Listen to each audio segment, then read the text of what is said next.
মুআজ্জাজ মুহতারাম হাজিরিন, সর্বপ্রথম সেই মহান প্রভুর শুকরিয়া আদায় করি যিনি আপনাকে আমাকে দয়া করে মায়া করে মেহেরবানি করে পবিত্র জুমার দিন জুমার নামাজ আদায় করার লক্ষ্যে আগে মসজিদে এসে দিনই কিছু কথা বলবার ও শুনবার সুযোগ করে দিলেন। সেই মহান প্রভুর প্রতি অন্তরস্থল থেকে কালিমাতুশ শুকর জবান খুলে ভক্তি সহকারে সমস্যারে উচ্চ কণ্ঠে আলহামদুলিল্লাহ। গত জুমায় আলোচনা চলতেছিল, আমরা বর্তমান অনেক বিপদের ভিতরে আছি। বিভিন্ন বিপদ আপদ আমাদেরকে ধরাশায়ী করে ফেলতেছি। এ বিষয়ে কিছু আলোচনা করেছিলাম। আল্লাহ তাআলা আমাদের সবাইকে আমল করার তৌফিক দান করেন, আমিন। আজকে বিষয়টা নিয়ে আলোচনা করার ইচ্ছা পোষণ করেছি, সেটা হলো বিশ্বনবী সাল্লাল্লাহু আলাইহি ওয়াসাল্লাম একটা হাদিসের ভিতরে ইরশাদ করেন, একজন ঈমানদার, একজন মুমিন, পূর্ণ মুমিন কখন হয়, পূর্ণ মুমিন কখন হবে, পূর্ণ মুমিন চেনা যাবে কিভাবে? বিশ্বনবী হাদিসের ভিতরে বলেন, 4টা গুণ কোনো মুমিনের ভিতরে যদি পাওয়া যায় বোঝা যাবে এই মুমিনটা পূর্ণ মুমিন, এই ঈমানদারটা পূর্ণ ঈমানদার। তাহলে এমন 4টা গুণ, যেই 4টা গুণ অর্জন করলে বিশ্বনবী বলেন পূর্ণ ঈমানদার, তাহলে এখানে তার কোনো সন্দেহের অবকাশ থাকে না। তবে গুণগুলি অর্জন করাটা অনেক কঠিন, তবে চেষ্টা করলে আল্লাহ তাআলা কঠিনকেও সহজ করে দেন। সুবহানাল্লাহ। আস-সা'য়ু মিন্না ওয়াল ইতমামু মিনাল্লাহ। আমাদের পক্ষ থেকে যখন চেষ্টাটা পরিপূর্ণ হবে, তখন আল্লাহর পক্ষ থেকে আমাদেরকে পূর্ণতা দেওয়ার জন্য আল্লাহ তৌফিক দান করবেন। সুবহানাল্লাহ। বিশ্বনবী হাদিসে তাহলে কি বললেন? ক্বালান নাবিয়্যু সাল্লাল্লাহু আলাইহি ওয়াসাল্লাম, মান আ'তা লিল্লাহ ওয়া মানা'a লিল্লাহ ওয়া আহাব্বা লিল্লাহ ওয়া আবগাযা লিল্লাহ ফাকাদ ইসতাকমালা ঈমানু। বিশ্বনবী উপরোক্ত হাদিসের ভিতরে ইরশাদ করলেন, যে ব্যক্তি খরচ করবে শুধুমাত্র কেবলমাত্র আল্লাহ তাআলার রেজামন্দির জন্য, 1 নাম্বার গুণ, আমার উম্মতের ভিতরে কোনো উম্মত যদি খরচ করে, ইনফাক মানে খরচ করে, বলে এই খরচটা যদি শুধুমাত্র কেবলমাত্র আল্লাহর রেজামন্দির জন্য হয়, তাহলে সে পূর্ণ ঈমানদারের ভিতরে একটা গুণ অর্জন করলো। তাহলে খরচ করতে হবে কার জন্য? আল্লাহর জন্য খরচ করতে হবে। বলে মানুষের চলার পথে, দুনিয়ার জিন্দেগিতে, জীবনের বাঁকে বাঁকে ফাঁকে ফাঁকে অনেক খরচই তো করতে হয়। যেরকম জুমার পরে, বয়ানের পরে আমরা একটা খরচ করি আল্লাহর ঘর মসজিদে, মসজিদ থেকে বের হওয়ার পরে অথবা ঢোকার পূর্বে গরিব মিসকিন অনেকেই মসজিদের আশেপাশে বসে, তাদের পিছনেও খরচ করি।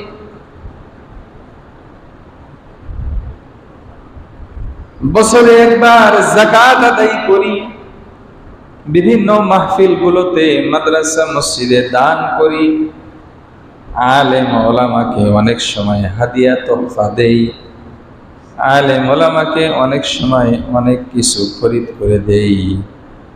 বলে এই যে খরচগুলি আছে, এগুলো তো বাহ্যত এবং নিয়তির দিক থেকেও আল্লাহর জন্য হচ্ছে, এটা তো বোঝা যাচ্ছে, এই ব্যাপারে তো সন্দেহ নাই।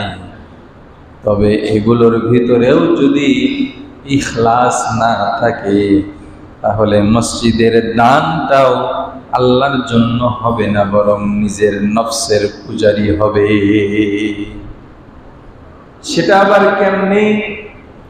বলে মসজিদে মাহফিলে কালেকশন হচ্ছে, অথবা কোনো সময় কালেকশন হচ্ছে, অথবা সব প্রণোদিত হয়ে নিজের নামটাকে ঘোষণা করে 10,000, 20,000, 5,000, 500, 100, এমনকি মানুষকে দেখানোর জন্য যদি 1 টাকাও দান করা হয়, বলে এই দানটা আল্লাহর জন্য হবে না, বরং মানুষকে দেখানোর কারণে কাল কিয়ামতের ময়দানে এই দানের বিনিময়ে, এই হাদিয়ার বিনিময়ে, আমি হুজুরকে দান হাদিয়া দিয়েছি, আমি মাদ্রাসায় দান করেছি, গরিব মিসকিনকে সবাইকে আমি দান করেছি, বলে এগুলো করেছিলাম কেন?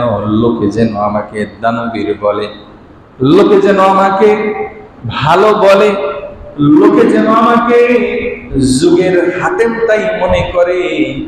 এই জন্য যদি আমি খরচ করে থাকি, যেটা দেখতেও আল্লাহর রাস্তা, বাস্তবেও আল্লাহর রাস্তা, শুধুমাত্র নিয়তের ভিতরে এলোমেলো থাকার কারণে কাল কিয়ামতের ময়দানে আল্লাহ তাআলা বলবেন, ও আমার বান্দা, তুমি যে দান করেছিলে, হাদিয়া তোহফা দিয়েছিলে আলেম ওলামাদেরকে, তুমি মসজিদের বাহিরে বসে থাকা ফরিক ফকির মিসকিনকে দান করেছিলে, পথচারীকে ক্ষুধার্তকে ঘরে ডেকে তুমি আহার দিয়ে তাকে তুমি পরিতৃপ্ত সহকারে খাবার খাওয়াইছিলে, এই যে কাজগুলো করেছিলে, এগুলো কেন করেছিলে? বান্দা তখন বলবে, আল্লাহ, আমি শুধুমাত্র আপনার রেজামন্দির জন্যই করেছি। আল্লাহ তখন বলবেন, তুমি মিথ্যা বললে, তুমি আসলে আমার রেজামন্দির জন্য করো নাই, বরং দুনিয়াতে যে যে উদ্দেশ্যে আমরা খরচ করেছিলাম, বাস্তব আল্লাহর রাস্তার মধ্যেও সেখানকার কথাগুলি উল্লেখ করে করে আল্লাহ তাআলা বলবেন, আমার বান্দা, তুমি আমার রেজামন্দির জন্য করো নাই, তুমি দান করেছিলে লোকে যেন তোমাকে দানবীর বলে, তুমি মানুষের পিছনে খরচ করেছিলে যেন মানুষ তোমাকে মহৎ মানুষ বলে, তোমাকে যেন যুগের হাতেম তাই মনে করে। এগুলো তো তুমি দুনিয়াতে বাহবা পেয়েছই, লোকে তো তোমাকে দানবীর বলেছে, লোকে তো তোমাকে ভালো বলেছে, এই যে তুমি এগুলো করলে, বলে এগুলো করার কারণে আল্লাহ পাক রব্বুল আলামিন তখন বলবে, তুমি দুনিয়াতে এগুলোর প্রতিদান পেয়েছো, এই জন্য এর প্রতিদান আখিরাতে তোমার জন্য যারা পরিমাণও থাকবে না। এই জন্য আমাদের ফিকির করতে হবে। বিশ্বনবী বললেন,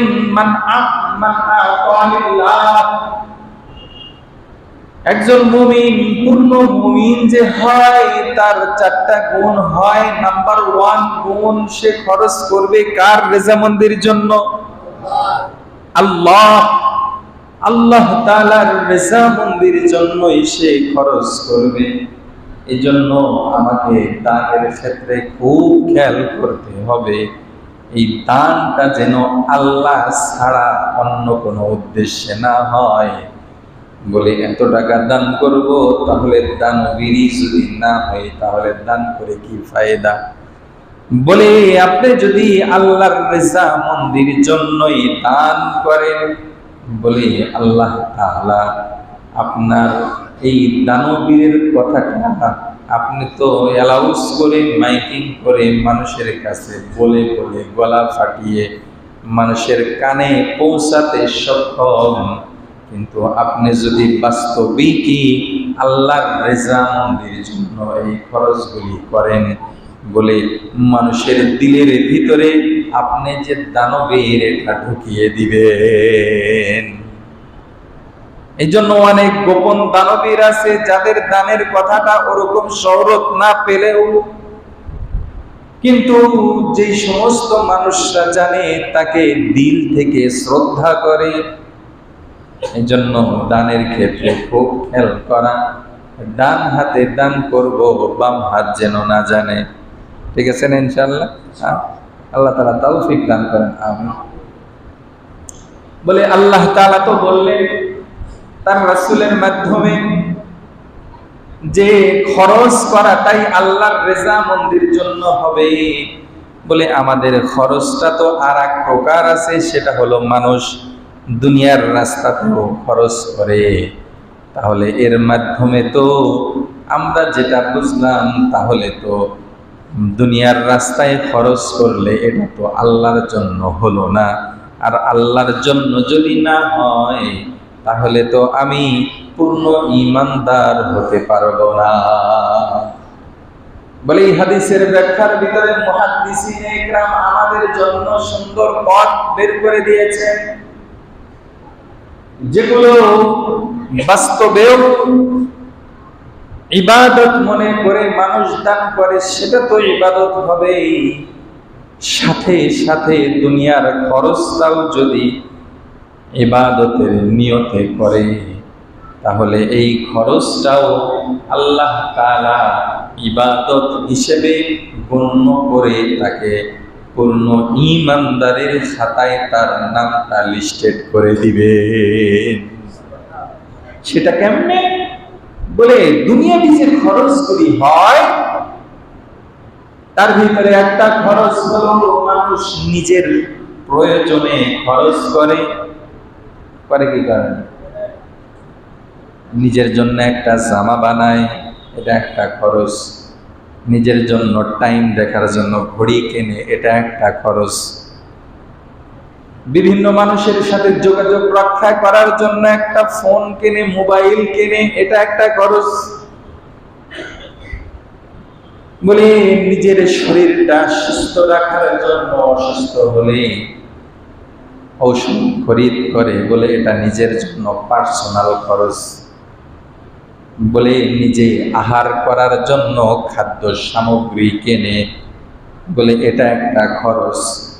নিজের পিপাসা মেটানোর জন্য পানীয় পান করে, এটাও একটা খরচ।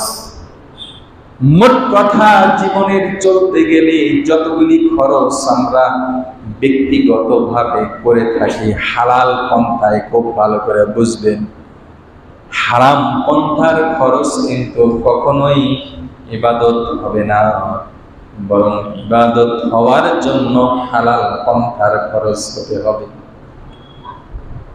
আপনি সুদের উপর টাকা নিয়ে এসে সুদ দিলেন, এটা খরচ, এটা কি আল্লাহর জন্য হবে? ঘুষ দিলেন, এটাও আল্লাহর জন্য হবে না। বলে অবৈধ পন্থায় আপনি যেখানেই খরচ করলেন, এটা আল্লাহর জন্য হওয়ার কোনোই অপশন নাই। বলে হালাল পথে যেই খরচগুলি নিজের জন্য করলেন, বিশ্বনবী তার হাদিসের ভিতরে ইরশাদ করেন, ক্বালান নাবিয়্যু সাল্লাল্লাহু আলাইহি ওয়াসাল্লাম, ইন্না লিনাফসিকা আলাইকা হক। ও আমার উম্মতেরা, তোমরা খুব ভালো করে শুনে রাখো, তোমার বডির জন্য তোমার উপর কিন্তু অটোমেটিকলি হক আছে, দায়িত্ব আছে। তার কারণ হলো এই বডি, এই শরীর, এই দেহ যা আছে সবগুলি আল্লাহ তাআলা কর্তৃক আমাদের থেকে খরিদ নেওয়া। আমাদের থেকে কি করে নিয়েছেন? আল্লাহ তাআলা খরিদ করে নিয়েছেন। বলে কেমনে বুঝলেন? বলে কোরআনুল কারীমের ভিতরে আল্লাহ তাআলা বলেন, ইন্নাল্লাহা আশতারা মিনাল মুমিনিনা আনফুসাহুম ওয়া আমওয়ালাহুম বিআন্না লাহুমুল জান্নাহ। আল্লাহ তাআলা তার বান্দাদের থেকে তার সমুদয় সম্পত্তি এবং তার পুরা বডিটাকে খরিদ করে নিয়েছেন জান্নাতের বিনিময়ে। সুবহানাল্লাহ।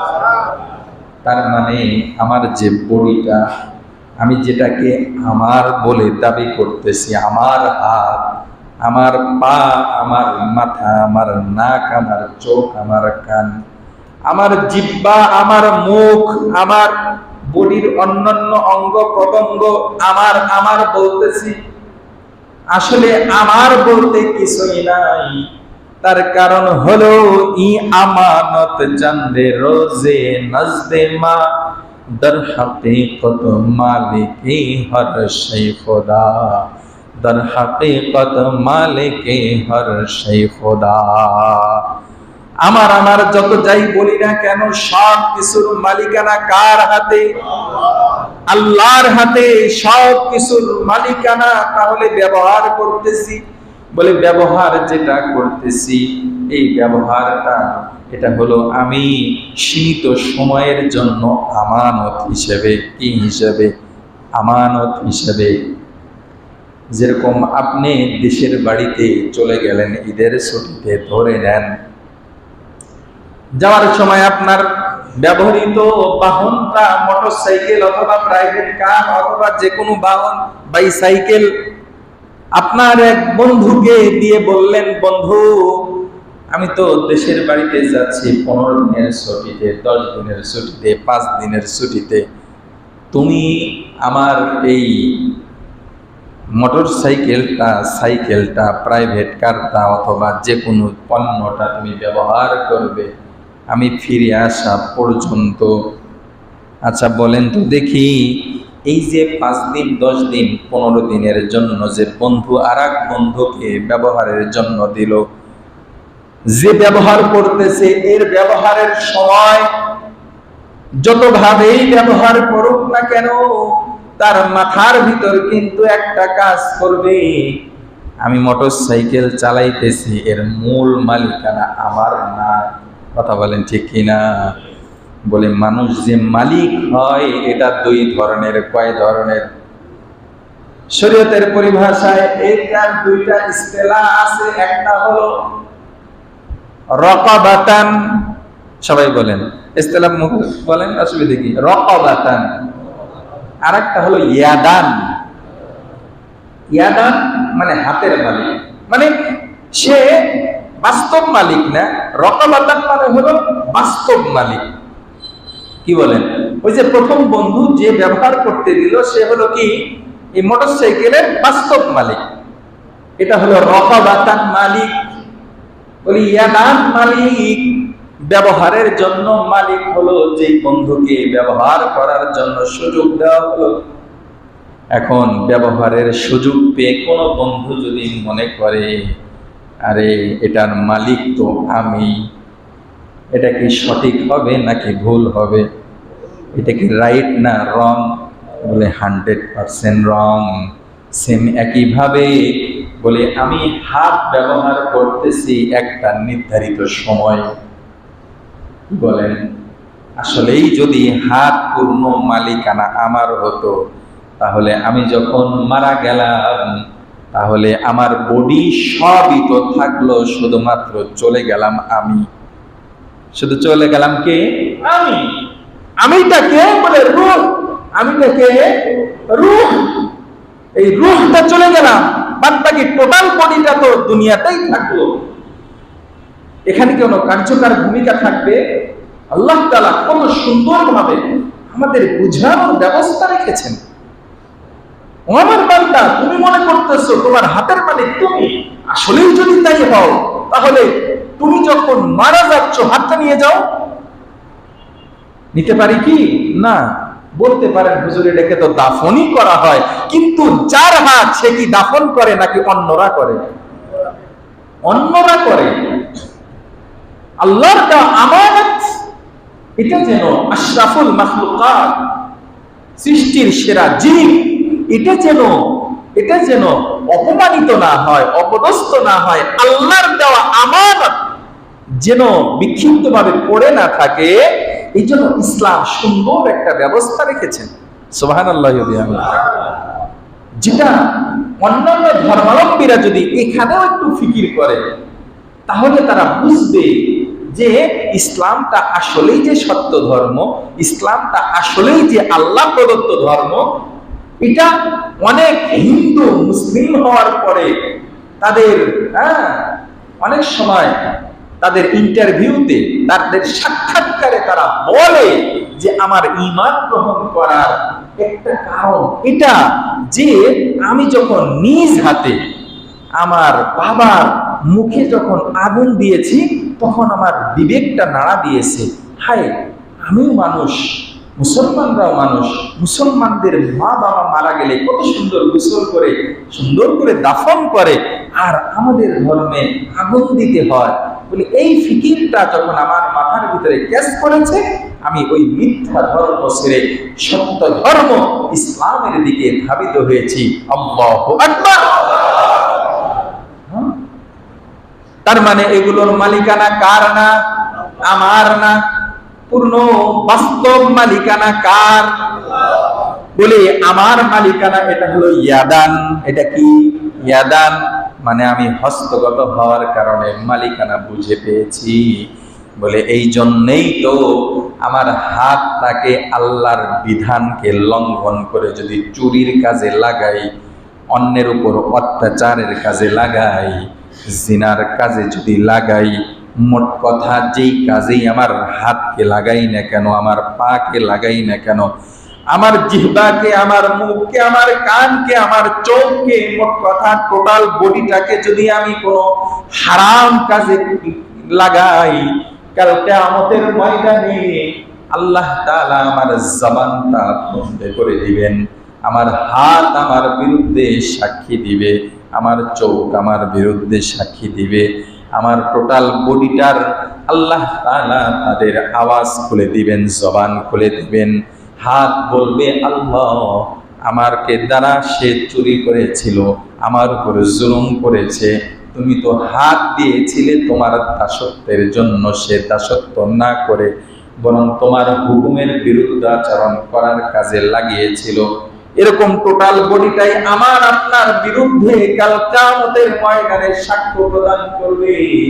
এই জন্য আমার বডিটা আল্লাহ কর্তৃক আমার জন্য আমানত।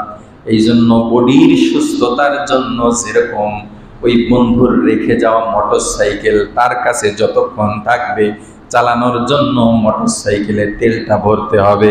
মোটরসাইকেল চালাতে গিয়ে যদি কাদা লেগে যায়, কাদাটা পরিষ্কার করতে হয়। মোবাইল যদি ফুরে যায়, মোবাইলটা তুলতে হয়। বলে সেম একই ভাবে আমার হাতটা সুস্থ রাখার জন্য, আমার বডিটাকে সচল রাখার জন্য আমাকে সুন্দরভাবে খাবার খেতে হবে, আমাকে অসুস্থ হলে চিকিৎসা নিতে হবে। সেম একই কারণ, আল্লাহ কর্তৃক আমানতের যেন খেয়ানত না হয়, এজন্যই তো খোদশেকনি যদি কেউ করে, সুইসাইড কেউ যদি করে, বলে তার জন্য এটা হারাম, তার জন্য এটা হারাম। সে দুনিয়া থেকেই জাহান্নাম কিনে নিল। তার কারণ হলো এই বডির মালিকানা তার নয়, সে আত্মহত্যা করার অধিকার তার নাই। কেননা টোটাল জিন্দিগিটাই আল্লাহ কর্তৃক তার জন্য আমানত। গত কয়েকদিন আগে, ঈদের কয়েকদিন আগে একটা ভিডিও ভাইরাল হয়ে গেছে। রাজশাহীর এক মেয়ে, সে স্বামীর বাড়ির নির্যাতন সহ্য করতে না পেরে সে আত্মহত্যার পথ বেছে নিয়েছে। বলতেছে আমার কাছে জীবনের এক পর্যায়ে গিয়ে মনে হয়েছে আমি দুনিয়াতে যে কষ্টে আছি, আখিরাতে এতটুকু কষ্ট নাই। নাউজুবিল্লাহি মিন যালিক। এই ধারণাটা আসার অন্যতম কারণ ইসলাম সম্পর্কে অজ্ঞতা। কথা বলেন ঠিক কি না? কবরের কি আযাব হবে, জাহান্নামের কি আযাব হবে, এর বেসিক নলেজটা আমরা আমাদের নিজেরাও অর্জন করতেছি না, নিজের সন্তানকেও তাদের মাথায় ঢুকাইতেছি না। না ঢুকানোর কারণে সন্তান দুনিয়াটাকেই সবকিছু মনে করতেছে, আখিরাতটাকে এটা ফোর সাবজেক্ট মনে করতেছে। বলতেছে আমি নামে মুসলিম, আমার সন্তানকে বানাইতেছি নামে মুসলমান। আমাদের সিরাজগঞ্জে বলে গরু খাইয়া মুসলমান। কি খাইয়া মুসলমান? এই যে মাহের কুরবানির ঈদের ভিতরে গরু খায়, হাট থেকে গরু কিনে নিয়ে আসে, গরু গোশত নিয়ে এসে খায়, বলে এটাকেই নিজেকে মুসলমান মনে করতেছে। বাস্তব মুসলিম সে হতে। এই জন্য আমার মাথার ভিতরে ঢুকাইতে হবে পুরা বডির মূল মালিকানা কার? বলে আল্লাহর মালিকানার। বডিটার খাবার দিচ্ছি। আল্লাহর নবী হাদিসের মধ্যে বলেছেন ইন্না লিনাফসিকা আলাইকা হাক্কান, তোমার নিজের বডির জন্য তোমার উপর একটা হক আছে, একটা দায়িত্ব আছে। কোন আল্লাহর বান্দা যখন এই বডির চিকিৎসার জন্য যখন খরচ করবে, তখন মনে মনে যদি নিয়ত করে, আল্লাহ তোমার দেওয়া আমানত বডির সুস্থতার জন্য আমি খরচ করতেছি, বলে এই খরচটা আর দুনিয়াবি খরচ হবে না, বরং এই খরচটা শুধুমাত্র কেবলমাত্র আল্লাহর রেজামন্দি হিসেবেই বিবেচিত হবে। তার মানে আমার নিজের ব্যক্তিগত পার্সোনাল যত প্রকার খরচ আছে, বৈধ খরচ যা আছে, সবগুলির ক্ষেত্রে নিয়ত হবে কি, বলে আল্লাহর দেওয়া আমানতটাকে ঠিক রাখার জন্য আমি খরচ করতেছি। এই নিয়তটা কোনো ব্যক্তি যদি করতে পারে, বলে নিজের বডির জন্য যত খরচ হবে সবগুলি বলে আল্লাহর রাস্তায় দানের সমপরিমাণ সওয়াব হয়ে যাবে। সুবহানাল্লাহ। তবে এখানে আমাকে অবশ্যই ফিকির করতে হবে, ওয়ালা তুসরিফু, ইসরাফ যেন না হয়, অপচয় যেন না হয়ে যায়। আমার খাবারের জন্য দরকার হাফ প্লেট বিরিয়ানি, কি বলেন, হোটেলগুলোতে হাফ প্লেট বিরিয়ানি দেয়, কথা বলছেন, হাফ প্লেটই এক প্লেটের মতো হয়ে যায়, মোটামুটি হয়, চলে। আপনি নিলেন এক প্লেট, নিয়ে এসে অর্ধেক খেয়ে বাকি অর্ধেক অপচয় করলেন, বলে তাহলে 300 টাকা দিয়ে আপনি বিরিয়ানি খরিদ করলেন, বলে টোটালটাই কি আল্লাহর রাস্তায় খরচ বলে বিবেচিত হবে? বলে না, বলে আপনি নিজের জন্য যেটা কাজে লাগালেন এটা হলো আল্লাহর জন্য বিবেচিত হবে, বাদ বাকি যেটা ইসরাফ করলেন, এই অপচয় করার কারণে আপনার নামটা শয়তানের ভাইয়ের খাতায় চলে যাবে। কোরআনে হাকিমের ভিতরে আল্লাহ তাআলা বলেন, ইন্নাল মুবাযযিরিনা কানু ইখওয়ানাশ শায়াতিন, যারা অপচয় করে তারা হলো শয়তানের ভাই। কে বলতেছেন? আল্লাহ তাআলা বলতেছেন। আল্লাহ তাআলার কোরআনে কি কোনো মিথ্যা আছে নাকি? এই জন্য আপনাদেরকে উদাত্ত আহ্বান জানাই, বলে নিজের বাড়িতে খেতে গেলে যদিও আমরা অপচয় না করি, দাওয়াতে গেলে অপচয় করে না এমন সংখ্যা অনেক কম। এক টেবিলে খাবার খাইতে বসছেন, খেয়াল করে দেখবেন বেশিরভাগ মানুষ খাবার নষ্ট করতেছে কি করতেছে না? আরে আপনি যে খাবারটা নষ্ট করলেন, এই খাবারটা আপনার প্লেট পর্যন্ত পৌঁছতে কতটুকু মেহনত হয়েছে একবার ফিকির করে দেখেন। এই গোশতের টুকরাটা এমনি এমনি আসে নাই, বলে একটা গাভীর পেট থেকে গরু বাচ্চা জন্মাইছে, তারপরে মালিক লালন পালন করেছে, বড় করছে, কসাই খরিদ করে নিয়ে এসে গোশত বানাইছে, বাবুর্চি এটাকে সুন্দর করে ধুয়ে মশলা টশলা দিয়ে সুন্দর করে পাক করে তারপরে আপনার কাছে পৌঁছাইছে। এটা হলো মানুষের দ্বারা কাজ আল্লাহ তাআলা সম্পাদন করেছেন। একটা গরুর হেফাজতের জন্য আল্লাহ তাআলা অনেকগুলি ফেরেশতা নিযুক্ত করে রেখেছেন। ফেরেশতাদের খেদমতের মাধ্যমে আপনার পর্যন্ত গোশতের টুকরাটা খাবার উপযোগী হয়ে পৌঁছলো। আপনি যে খাবারটা নষ্ট করলেন, বলে এতগুলি মানুষের শ্রমটাকে, এতগুলি ফেরেশতার শ্রমটাকে আপনি এটাকে নষ্ট করে দিয়ে তাদের হকটাকেও নষ্ট করে দিলে। এই জন্য বলে আমার নফসের জন্য যে খরচটা হবে, বলে এটা প্রপারলি হতে হবে, অপচয় যেন না হয়ে যায়। ঠিক আছে না ইনশাআল্লাহ? তাহলে এটা আল্লাহর রেজামন্দির জন্য হবে। বলে খরচটা আর এক শ্রেণীর জন্য হয়, নিজের আহালের জন্য হয়, নিজের পরিবার পরিজনের জন্য হয়। আমরা যারা পুরুষরা আছি, আমাদের জন্য শুধুমাত্র নিজের দায়িত্বেই সব নয়, বরং আমাদের উসিলায় আল্লাহ তাআলা আমাদের অধীনস্থদের রিজিকের ব্যবস্থাও করে রেখেছেন। কথা বলেন ঠিক কিনা? বলে বর্তমান সমাজ ব্যবস্থার ভিতরে এত অশান্তির অন্যতম একটা কারণ, মা বোনেরা শুনে হয়তো কষ্ট পাবেন, কিছু করার নাই, শরীয়তের বাস্তব বিধান বলতেই হবে।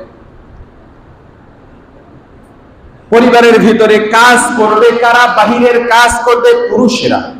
কারা করবে? বলে একজন পুরুষ যদি ইনকাম করে, পুরুষ যদি কর্মক্ষম হয়, তার ইনকাম দ্বারা তার সন্তান লালন পালন হয়। একজন পুরুষের ইনকাম থেকে তার মা বাবার খেদমত হয়।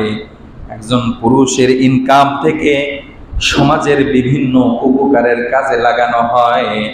বলে একজন মহিলা যদি কর্মক্ষম হয়, মহিলার ইনকাম থেকে স্বামী কর্তৃক মহিলা বিবির পিছনে যেভাবে স্বতঃস্ফূর্ত খরচ করে, মহিলা যদি কর্মক্ষম হয়, আপনি দিল থেকে যদি সত্য বলেন, স্বামীর জন্য কি বিবি ওরকম প্রপারলি খরচ করে নাকি দিল থেকে করে নাকি? বাস্তব খেয়াল করে দেখবেন কখনোই করবে না। নিজের সন্তানের জন্য কোনো মহিলা একদম বাস্তবে করবে না। ব্যতিক্রম হয়তো দুই একজন হতে পারে, কিন্তু ওয়ালিল আকসারি হুকমুল কুল।